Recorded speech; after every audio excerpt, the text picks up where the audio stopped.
여당인 국민의힘은 일단 특단의 대책을 강구하겠다면서 몸을 숙였고 민주당은 윤석열 정부를 심판해야 한다는 민심의 결과라고 강조하고 있습니다. 네, 취재 기자 연결합니다. 권남기 기자.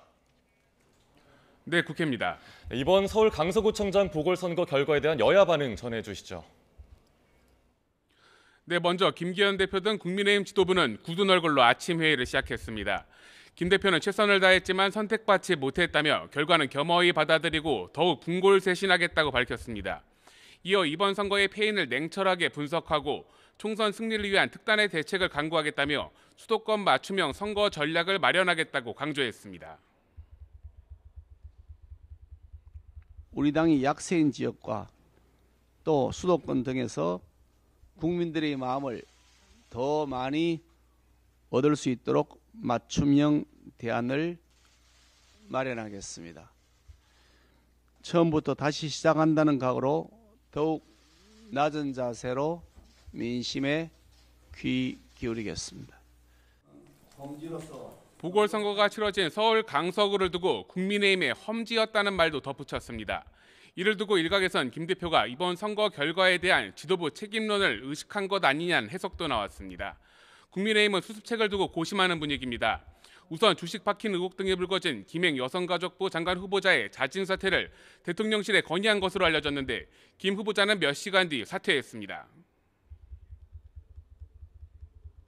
대통령실에서 김행 장관 지명 철회 요구할 거라는 기사가 나왔는데 혹시 이게 민심을 잘 받아들인 게 정치 아니겠습니까? 네. 국민의힘이 내일 긴급 최고위원회를 통해 체질 개선 전략을 마련하기로 한 가운데 민주당은 윤석열 정부 심판론을 내세우며 선거 대승 뒤 곧바로 대여 공세에 고삐를 조였습니다. 민주당 홍익표 원내대표는 아침 회의에서 강서 구민과 국민께 감사드린다며 이번 선거 결과는 윤석열 정부의 폭주에 대한 준엄한 심판이라고 강조했습니다.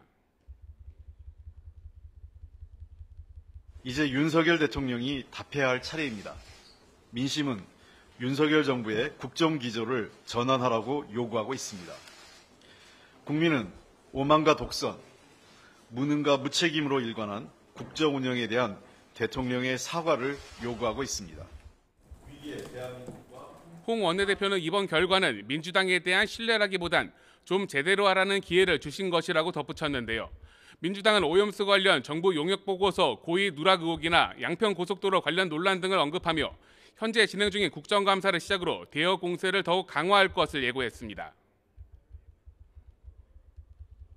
부적격하다고 생각할 수밖에 없는 장관 후보자들이 계속 나오고 있습니다. 정말 한동훈 장관은 이 인사 검증에 대한 책임을 좀 져야 될 것입니다. 이런 가운데 민주당은 검찰이 오늘 이재명 대표를 백현동 개발 특혜 의혹으로 불구속 기소한 것을 두고 이 대표를 범죄자로 만들겠다는 그릇된 집착을 끝내 버리지 못했다고 비판했습니다. 네, 이런 분위기는 고스란히 국정감사장으로 옮겨갈 텐데 일단 오늘 같은 경우 기재위를 포함해서 10개 상임위에서 국정감사가 이어지고 있지 않습니까? 네, 그렇습니다. 먼저 관세청과 조달청, 통계청을 대상으로 감사를 벌이는 기재위에선 전임 정부 당시 통계 조작 의혹을 두고 여야가 공방을 벌였습니다. 여당은 전임 정부 청와대의 개입 의혹을 제기했고 민주당은 현 정부의 감사원의 짜맞추기식 감사가 문제라고 맞받았습니다. 원자력안전위원회 대상 과방위 국감에선 일본의 후쿠시마 원전오염수 방류가 쟁점이 됐습니다. 지난달 국민의힘 김기현 대표가 대구의 한 수산시장에서 휴대용 방사능 측정기를 사용한 것을 두고 쇼에 불과하다는 민주당과 이상한 질문을 하지 말라는 여당 사이에 고성이 오가며 국감이 잠시 멈추기도 했습니다. 이상한 질문이라니? 어떻게 이렇게 이상한 질문을 할 수 있냐고 얘기할 수 있냐고. 기기가 어떻게 하나의 효과가 없다고 그렇게 단정할 수 있습니까? 그러니까 다른 거라니까요. 용도 다른 거. 다른 거는 그거는 판단을 해봐야. 합참 등을 대상으로 한 국방위 국감에선 최근 정부 여당이 제기한 9.19 남북 군사합의 효력 정지를 둘러싼 논란이 이어졌습니다. 지금까지 국회에서 전해드렸습니다.